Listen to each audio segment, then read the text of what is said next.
How to destroy the entire world.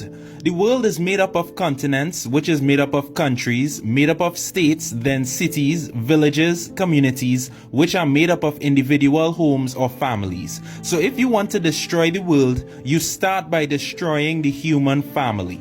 Now, God's design of the family is God, who is the foundation and source, the father, who is the provider, protector, and disciplinarian, as well as teacher, the mother, who is the nurturer, caregiver, emotional support, and teacher, and the children, who are the offspring. The children are the future of the world. So the first step in destroying the family is to remove the most important person, God. You do this by removing God from the education system and pushing the agendas that there is no God, the Bible is outdated, science is fact, God is fiction, and whatever else nonsense people believe these days. The next step in destroying the family is the removal of the father.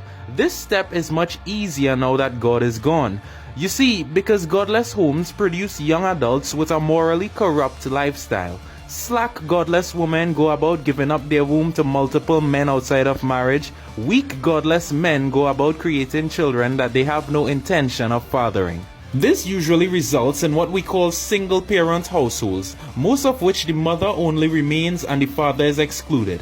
Fatherless homes proliferate fatherless homes, and now you're left with an epidemic of broken family units, with no God and no father.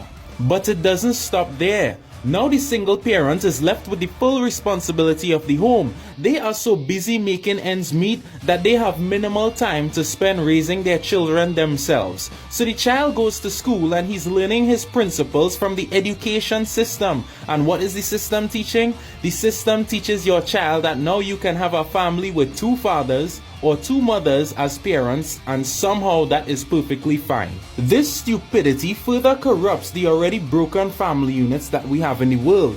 Now you're left with homes that have no God and no father. Some have no mothers, some have two mothers, two fathers. It's a complete mess. Now the result of broken godless homes is that it produces morally weak offspring. Our young men are growing up with no fear of God, no strong sense of integrity and righteousness and godly character.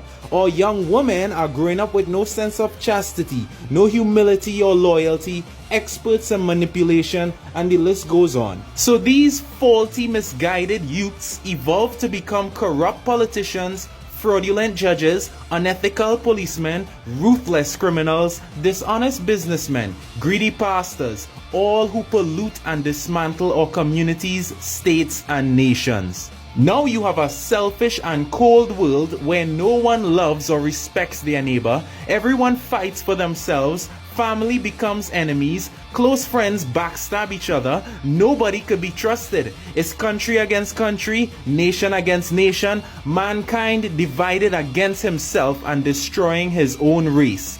It's only a matter of time before a world like this collapses and self-destructs. And it all begins with the removal of the most important member of the family, God.